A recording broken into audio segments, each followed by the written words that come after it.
Dulu kan 40 tahun ke Iya, atas. Nah, sekarang udah lebih dari 15 tahun ke atas sudah bisa menderita diabetes. Kita nih kemungkinan lagi jalan pelan-pelan gak sih dok menuju diabetes itu? Tebel dong dapatnya stres satu, makanan yang manis satu.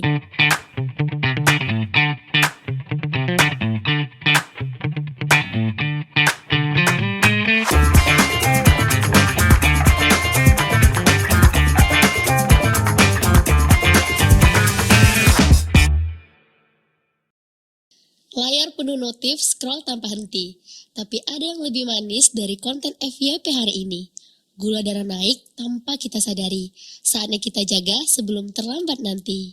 Assalamualaikum, halo sahabat Aulia. Kembali lagi bersama Echa di podcast Ada Cerita di Aulia. Dan hari ini kita hadir dalam rangka memperingati Hari Diabetes Nasional yang diperingati setiap tanggal 18 April. Nah, kita semua tahu zaman sekarang everything is online. Makan sambil scrolling, bergadang sambil nonton konten, olahraga ya cukup ke kulkas aja. Tapi tahu gak sih sahabat Aulia, gaya hidup kayak gini punya dampak serius yang sering kali baru kita sadari ketika sudah terlambat. Dan hari ini topik yang relevan banget akan kita bahas di semua kalangan, tapi sering diabaikan karena nggak kerasa sakit, diam-diam menggerogoti tubuh kita. Dan sudah hadir bersama kita narasumber yang luar biasa yang hari ini kita akan bongkar fakta-fakta soal diabetes. Tentu saja selamat datang kepada Dr. Rahmi Sareni SPPD, dokter spesialis penyakit dalam Aulia Hospital. Halo dokter. Ya, halo. Oke, dok, momen lebaran nih kan belum lama banget ya nih dok. Dan Ramadan, lebaran, kita tahu apa aja yang sudah kita makan. Buka puasa pakai kolak ya dok ya, minum minuman manis. Terus pas banget nih momentumnya di Hari Diabetes Nasional ini dok. Kayaknya menarik gak sih kita bahas lagi dan awareness untuk teman-teman kita dimanapun berada. Nah dok, pernah gak sih dokter tuh nonton konten, scroll-scroll gitu kayak minuman boba? Ada sih yang berdalih minum boba itu sehat karena ada susunya. Nah, dengar berdalihan itu tuh, konten kayak gitu, apa reaksi pertama dokter? Ya itu salah ya. Salah. Soalnya boba itu kan minuman tinggi gula. Dan itu kan faktor resiko untuk terjadinya diabetes. Nah, berdasarkan data Riskes ya, Riskes tahun 2008, itu memang menurut penelitian itu 61,3% orang itu cenderung minum minuman manis lebih dari 1 kali sehari ya, termasuk boba, matcha. Matcha, pecinta matcha banget kopi susu, banyak kopi susu penggemar iya. kopi manis. Apalagi kan kopi tapi ada gulanya, iya, TS. Bener sih dok, yang kayak lifestyle yang kayak harus makan tuh harus ada TS, ya nggak sih? Iya. Karena kan nggak baik banget ya dok. Terus dokter, banyak juga nih orang berpendapat kayak diabetes itu penyakit orang tua. Tapi bukannya faktanya gimana nih dok menurut dokter sekarang di zaman sekarang ini dok? Nah seiring berjalannya waktu ya, pola hidup, gaya hidup itu sekarang udah cenderung ke arah yang usia lebih muda. Nah dari data perkini itu didapatkan peningkatan kasus diabetes pada usia lebih dari 15 tahun. Nah 15 tahun ke atas, dulu kan 40 tahun ke atas. Nah sekarang udah lebih dari 15 tahun ke atas sudah bisa menderita diabetes. Nah ada yang mencatat angka kejadiannya 3,6 juta orang antara usia 15 sampai 34 tahun. Nah itu kan termasuk usia muda, usia remaja lah ya, 15 tahun.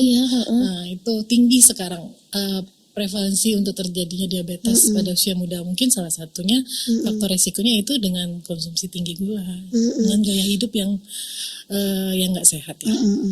Oke, sebelum kita lebih dalam lagi membahas tentang diabetes dok, diabetes itu sebenarnya penyakit apa sih dok? Apa yang salah dalam tubuh kita dok?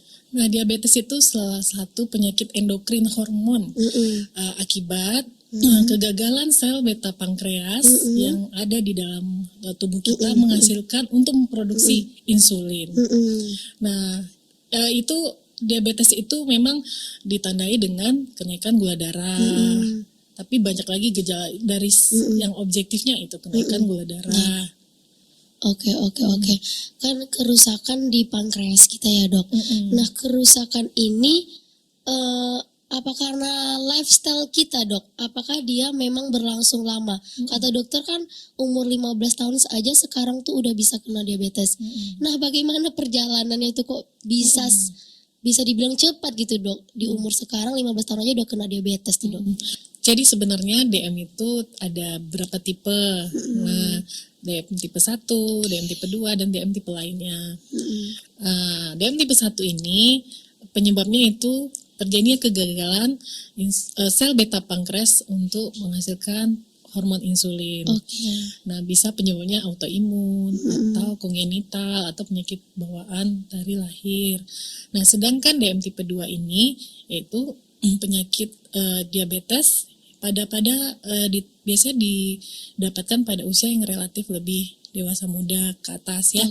Nah, ini paling sering akibat juga selain ada faktor keturunan juga dipengaruhi oleh gaya hidup seseorang. Nah, itu kalau DM tipe 1 itu tidak ada faktor gaya hidup di situ. Nah, sedangkan DM tipe 2 itu ada faktor gaya hidup yang lebih dominan di situ. Faktor pendukungnya ya dok.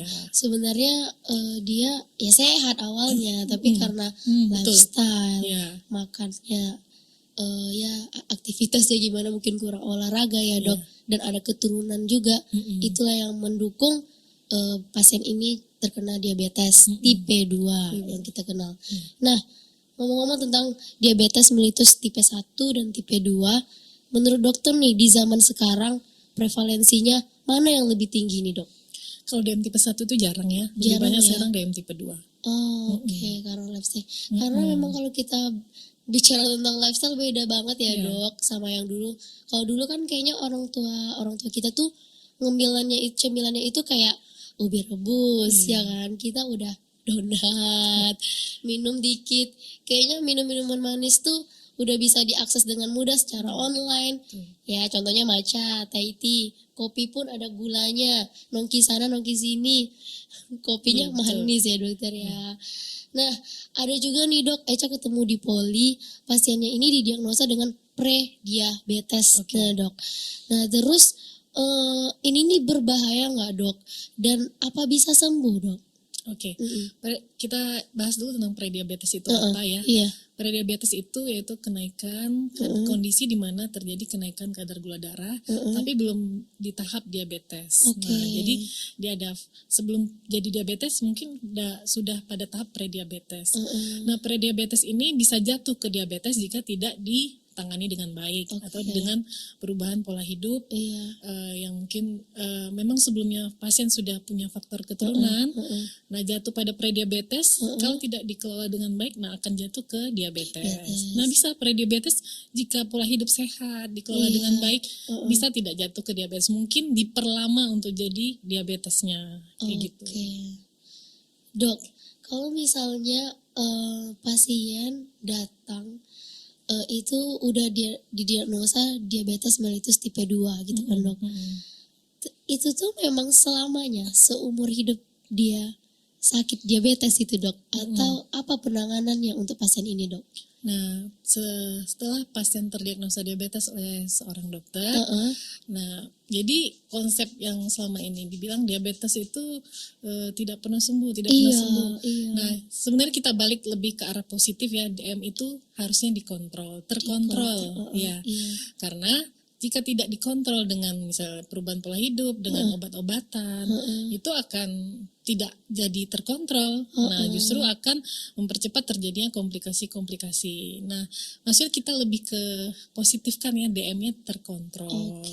Nah, bukan DM-nya sembuh, itu DM-nya terkontrol. Nah, dengan obat, mungkin dengan pola gaya hidup yang lebih sehat. Nah, mempertahankan bahwa diabetes ini terkontrol. Jika tidak nanti diabetes ini tidak terkontrol, akan jatuh ke komplikasi-komplikasi yang kita takutkan. Oh justru ya, soalnya kan ada ketakutan pasien kayak aduh udah didiagnosa kena diabetes nih, minum obat seumur hidup deh. Jadi kan down, bosan gitu minum obat ya dok. Berarti justru positive thinkingnya obat itu untuk mengontrol, tapi juga harus diimbangi dengan menjaga pola makan dan lifestyle olahraga gitu ya dok.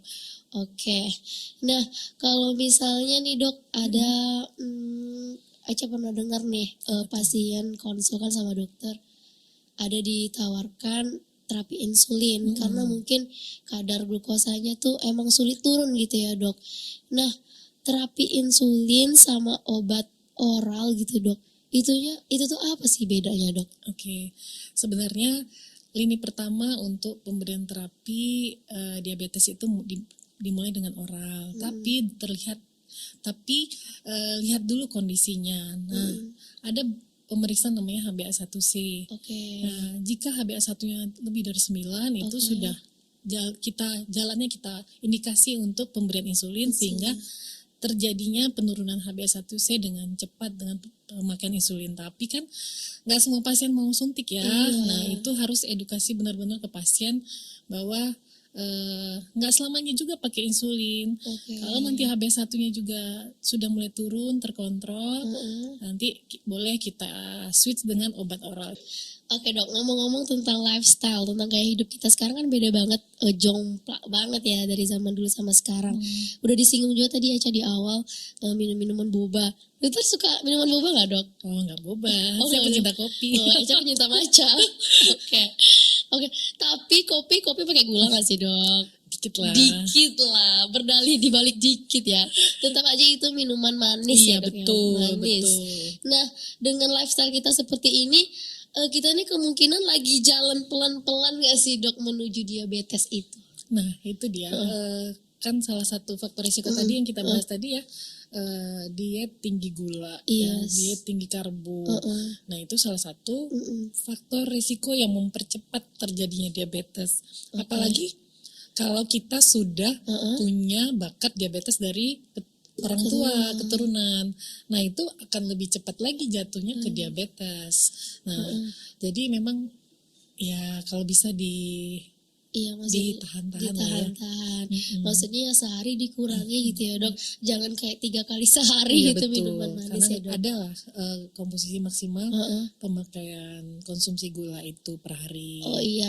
Nanti mungkin collab sama gizi klinik mungkin. Bener ya, sih, dietnya. cakep. Bener. Lebih dalam lagi ya dok ya untuk diet diabetesnya. Nah juga dok, sekarang ya kita pasti ya Gen Z, milenial juga ya kan kita kayak kurang tidur karena apalagi kita nih hidup di era digital nih dok. Iya betul. Kadang scroll, main scroll sambil ngemil gitu kan dok. Terus atau nonton Netflix tengah malam gitu kan. Burn out dok, capek kerja kan, pengalihannya ke situ ya dok. Terus ini dengan kebiasaan-kebiasaan itu apa bisa meningkatkan risiko diabetes juga tuh dok? Iya itu kan salah satu gaya hidup yang sehat ya, misalnya malam begadang, kurang istirahat. Nah mungkin bisa jadi pengalihan faktor stres dari si pasien misalnya begadang untuk melampiaskan stresnya yang tidak ini nonton sambil makan di tengah malam. Nah gitu. Makan di tengah malam mengkonsumsi glukosa gitu dok di tengah malam itu bahaya banget gak sih dok? Betul, betul. Itu meningkatkan kadar gula darah. Melonjak. Sedangkan kita pada fase istirahat itu kan fase basal ya, tidur gitu. Semuanya pada senyap semua. Aktivitas fungsi organ-organ kita. Betul. Nah di situ malah dimasukkan yang kadar gula tinggi itu berisiko. Yang memperberat kerja organ yang harusnya dia jam istirahat ya dok ya. Soalnya stres ini kan kadang pasien ada 2 tipe, kadang nggak mau makan, nah kadang ada yang berlebihan justru makan yang pengen ngemil aja gitu. Tapi sumpah sih dok, Echa tuh tipe yang kalau lagi stres banget itu kayak harus nyari yang coklat, manis matcha.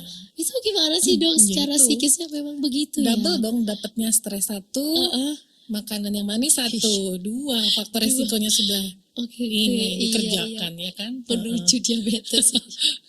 Aduh.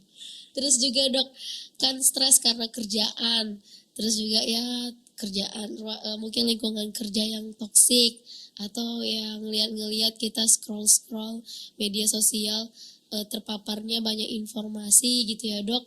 Nah ini nih ada nggak hubungannya dengan kadar gula darah kita dok? Nah, sebenarnya kita dalam bermedia sosial harus cakap ya. Misalnya tentang apa? Misalnya kadang pasien cemas scrolling nanti dapat info yang bukan dari tenaga medis yang profesional atau memang dokter gitu sekalian. Nah itu akan memicu proses stres di dirinya. Nah proses stres itu sendiri akan meningkatkan hormon kortisol di dalam darah yang mempengaruhi metabolisme glukosa di dalam tubuh kita. Jadi akan meningkatkan gula darah. Nah gitu. Jadi stres sendiri itu juga pemicu peningkatan kadar gula darah karena mengaktifasi hormon kortisol yang dipicu oleh stres. Makanya kadang ada misalnya dokter mengingatin pasien tuh kayak ibu stres mungkin, ibu jangan stres. Karena itu ya dok alasannya. Oke.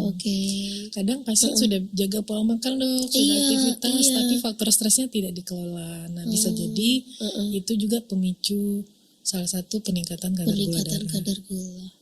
Oke, dok pernah nggak sih ada pasien dokter datang-datang ya masihnya usia muda mungkin umur kayak Echa 20-an, terus tapi tiba-tiba kaget karena kadar gulanya tuh tinggi. Pernah nggak dok ketemu kasus kayak gitu? Pernah sih. Ada tenaga kesehatan juga, nggak usah apoteker ya. Nah itu ada peningkatan gula, tapi dia memang sudah rutin pakai insulin, tapi dia memang komit untuk pemakaian insulin. Nah memang ada juga pasien dari anak lanjutan ke saya dengan diabetes tipe 1 kayak gitu. Kalau yang tiba-tiba kaget sebenarnya screeningnya paling orang tuanya diabetes. Nah anak saya ini ada faktor risiko nggak dok? Boleh nggak di screening diabetesnya? Ternyata memang terdiagnosa diabetesnya gitu. Itu umur berapa dia tuh dok screeningnya? 25 lah. Echa takut banget sih soalnya kalau Echa diabetes kan. Kayaknya Echa harus screening juga deh. Memang kalau kita ada turunan diabetes lebih ekstra hati-hati lagi menjaga gitu. Jaga pola makan dan gaya hidup. Betul. Walaupun sangat sulit. Dokter ada nyinggung nih pemakaian insulin. Nah, dulu aja tuh ada ketemu pasien di poli gitu ya dok. Dia itu kadar gulanya tuh udah tinggi banget. Jadi saran dari dokter itu terapi insulin gitu loh. Tapi denial banget nih pasiennya, takut banget pakai insulin karena kan suntik ya dok. Kalau masyarakat awam yang nggak medis itu kan takut ya. Takutnya jarumnya besar gitu, padahal kecil ya dok. Nah, pemakaian terapi insulin sama obat oral gitu, apa bedanya sih dok? Atau ada efek samping yang berbeda gitu dok? Sebenarnya indikasi pemberian terapi insulin itu ada.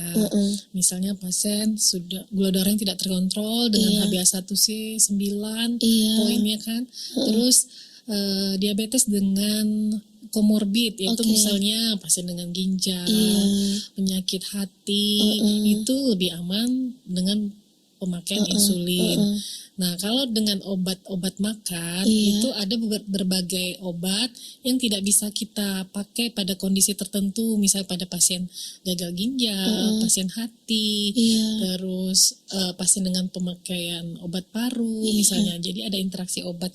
Nah, itu yang harus kita jelaskan. Tapi kalau untuk biasanya pasien-pasien pertama terdiagnosa diabetes itu memang agak berat kita untuk mengedukasi untuk pemakaian insulin walaupun dengan HbA1c tinggi ya. Tadi momok di luar sana itu sekali pakai insulin terus-terusan pakai insulin, tergantung insulin.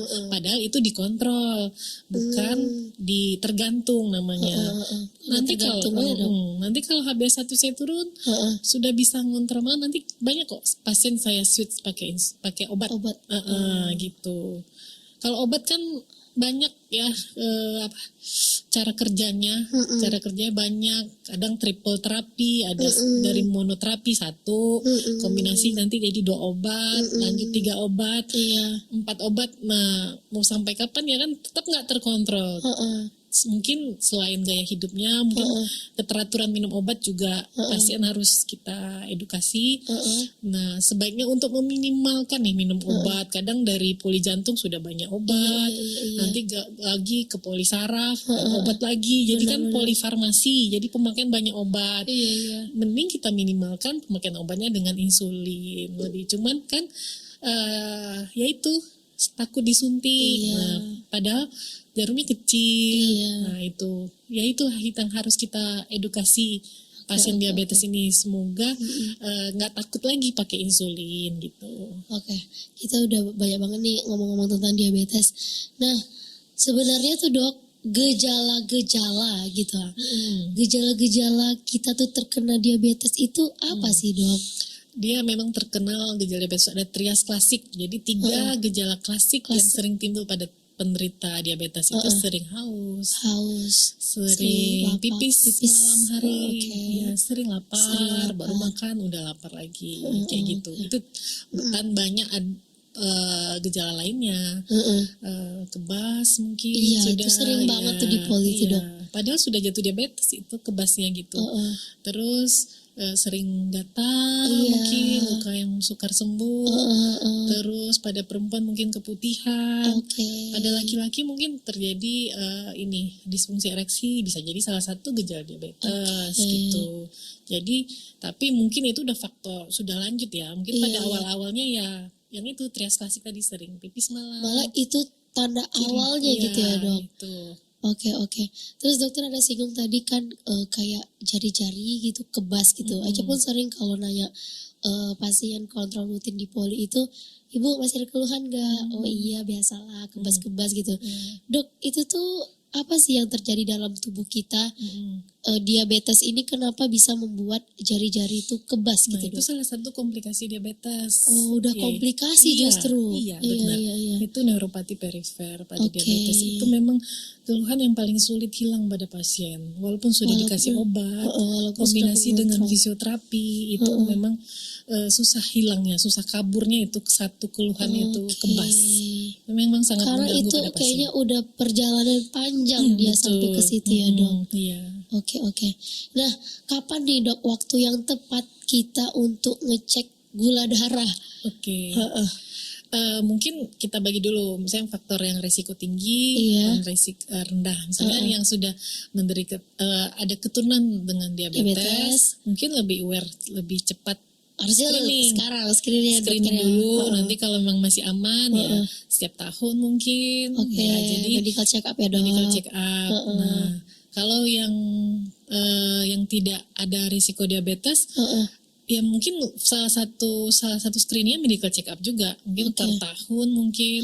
Nah, jadi kita aware lah lebih aware dini, kayak sadar diri ya. Dengan pola makan dan lifestyle kita.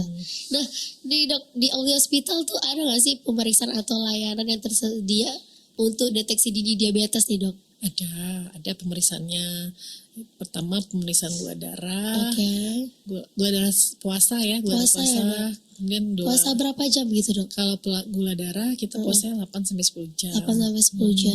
Terus gula darah 2 jam setelah makan. Terus HbA1c yang saya bilang tadi, kayak gitu bisa.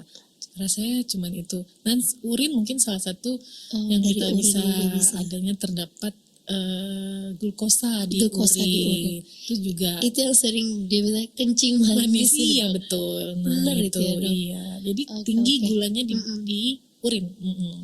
Nah dok, misalnya nih untuk anak muda ya kayak Echa masih muda kan dok, yang masih kayak ya masih merasa sehat gitu ya dok, dan belum kepikiran soal diabetes ini. Apa satu perubahan gaya hidup yang paling simpel yang bisa langsung diterapkan hari ini dok? Nah, itu ada gerakan masyarakat sehat ya, khusus untuk diabetes. Itu cerdik. Iya, cerdik. Yang pertama C itu adalah cek kesehatan berkala.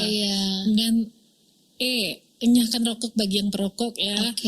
Kemudian R ya. R itu adalah rajin berolahraga minimal 30 menit sehari. 30 menit sehari aja. Ya. Terus D ya. Diet seimbang. Rendah karbohidrat. rendah lemak, Oke. tinggi serat. Iya, iya, Nah, iya. banyak minum air putih ya. Terus lagi istirahat yang cukup. Nah, nggak begadang, Iya. istirahat yang cukup. Jadi itu salah satu faktor risiko. Nah, Oke. terus K. apa lagi? Kelola stres. Stres tadi ya salah satu faktor yang salah satu mempengaruhi kadar gula darah kita. Gitu. Oke dok, nih dok, apa iya dok diabetes itu penyakit mematikan? Gimana tuh menurut dokter? Bukan diabetesnya yang mematikan, Oke. tapi komplikasinya yang mematikan. Oke. Gitu. Komplikasinya apa aja tuh dok kalau Nah. diabetes nih? Komplikasinya ada dua ya, komplikasi yang menyerang pembuluh darah besar dan komplikasi yang menyerang pembuluh darah kecil. Oke. Nah, yang pembuluh darah besar itu seperti kaki diabetes, yang tuka Iya. malah jadi ujungnya amputasi. Iya.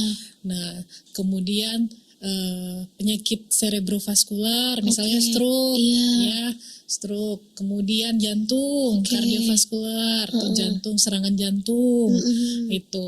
Kemudian yang pembuluh darah kecil, Iya. itu paling sering penyakit ginjal kronik. Gagal ginjal yang gagal ujung-ujungnya akan membutuhkan cuci darah. Oh. Dan yang tadi salah satu neuropati perifer itu menyerang pembuluh darah kecil yang mensarafi saraf-saraf tepi kita, yang memendarahi saraf-saraf tepi kita. Nah itu Dok, komplikasinya. apa iya juga dok diabetes ini bisa buat buta? Nah ya salah satu itu mata. Mata itu pembuluh darah kecil. Sorry saya lupa. Pembuluh darah mata itu retinopati diabetes. Itu menyebabkan terjadinya kerusakan saraf mata pada penderita diabetes. Selain retinopati diabetes, juga paling sering tuh pada diabetes lebih cepat menderita katarak. Oke. Nah katarak yang tidak ditata laksana dengan baik, lama-lama udah matang terus pecah, nah itu bisa menyebabkan glaukoma, kebutaan. Nah itu juga salah itu satu komplikasinya. perjalanannya. Iya. Berarti dia ini bukan penyakit mematikan yang kayak serangan jantung gitu kan langsung gitu ya dok. betul. Tapi diam-diam menggerogoti tubuh kita yang sehat ini betul. menuju itu ya dok. Nah diabetes itu lebih dikenal the mother of disease, jadi sumber segala penyakit. Oke. Jadi bisa penyakit jantung, Iya, komplikasinya ke ginjal, situ. Iya, iya. terus kebutaan, stroke. Nah gitu. Jahat banget The ya. mother of disease, jadi sumber segala penyakit. Oh, Gitu. Oke. Nah terus dokter ada singgung nih kayak luka DM atau kayak gangren gitu ya dok. Iya. Dok kenapa dok tiba-tiba pasien diabetes nih suka muncul-muncul kayak kudis, lama-lama kayak gangren itu kenapa dok tubuhnya dok? Nah kadang ada faktor trauma ya. Satunya misalnya pada pasien diabetes itu pada telapak kakinya itu udah sensibilitasnya udah berkurang. Jadi keinjak paku, Iya nggak sadar. terus keinjak kaca mungkin. Sering kan maraton tanpa alas kaki. Iya. Nah nggak berasa ternyata udah ada nancep tuh lama-lama infeksi satu. Terus mungkin juga disebabkan pembuluh darahnya yang nggak bagus lagi. Jadi kalau luka sukar sembuh, tambah gula darah tinggi, sumber kuman. Oke. Jadi klop lah jadinya, tukanya jadi infeksi. Kemudian akhirnya infeksi berat, terjadi kematian jaringan. Oke. Yang itu berujung ke amputasi. Karena pembuluh darahnya nggak bagus lagi, nggak bisa dipertahankan. Iya. Kalau pembuluh darahnya masih bagus, masih bisa nih kita pertahankan dengan kolaborasi dengan dokter bedah. Oke. Kalau seandainya pembuluh darah sudah mati, Iya. ya udah hitam ya, Udah mati ujungnya rasa amputasi. ya dok. Nah apa dengan setelah amputasi masih ada harapan hidup? Atau soalnya Echa tuh ada dulu tetangga dok, dia kayak gitu kan luka gangren gitu, tapi mungkin dibiarin, nggak dioperasi, lama-lama meninggal. Gimana tuh dok? Itu karena proses mungkin infeksi berat, sepsis. Oh sepsis. Infeksi berat sudah menjalar ke semuanya, ke darah. Jadi itu sudah susah kalau sudah terjadi sepsis, apalagi sudah ada komplikasi ginjal, udah lengkap lah semuanya. Jantung, biasanya kalau sudah ada gangguan pembuluh darah kaki, ya pembuluh darah lain juga terlibat gitu. Pembuluh darah kecilnya juga terlibat, itu kan udah pembuluh darah besar. Otomatis pembuluh darah kecilnya juga udah mulai terlibat gitu. Diabetes ini menyerang semua pembuluh darah di dalam tubuh kita. Gitu. Oke dok. Mm-mm. Gawat sekali ya diabetes ini. Iya ya. itu.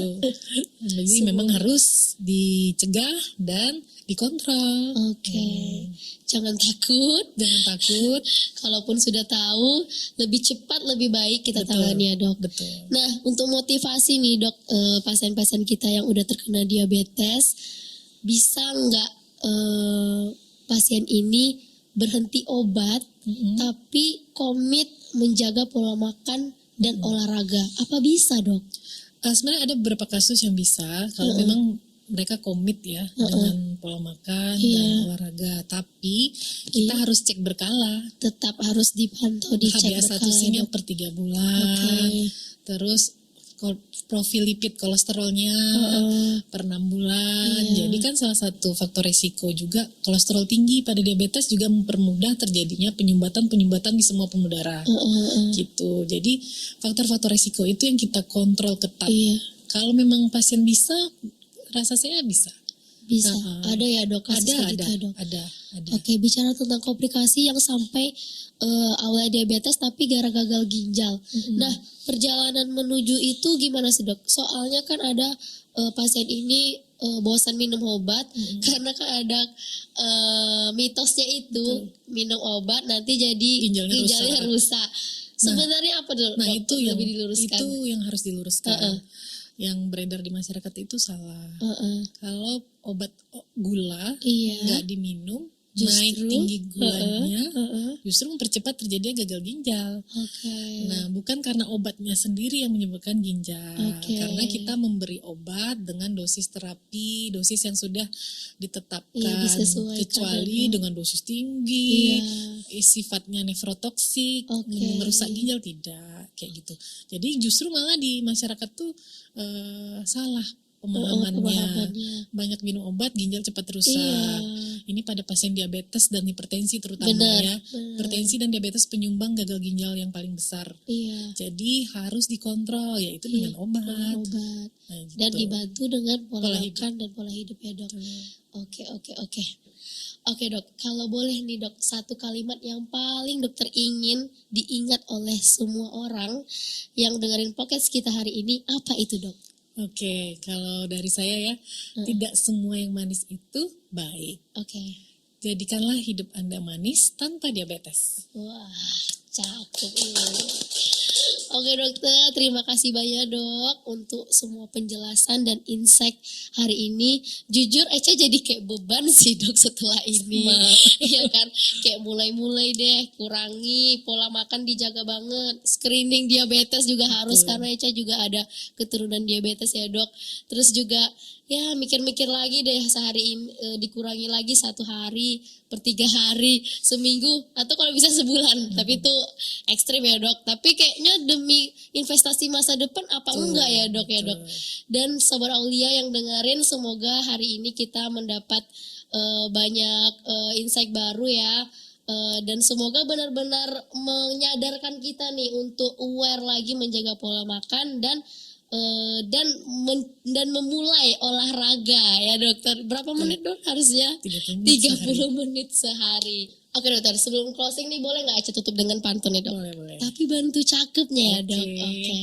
Beli kopi di kedai pojok jalan. Cakep. Tambah gula 2 sendok penuh rasanya. Cakep. Jaga gula darah bukan soal pantangan. Cakep. Tapi bentuk cinta pada diri sendiri selamanya. Oke, selamat Hari Diabetes Nasional. Yuk mulai hari ini kita hidup lebih sadar, bukan cuma sadar saat scrolling, tapi sadar juga soal apa yang kita makan, kita minum, dan kita pilih. Saya Yuri Reza bersama Dr. Rahmi. Sampai jumpa di episode Ada Cerita di Aulia berikutnya. Wassalamualaikum warahmatullahi wabarakatuh. Dadah.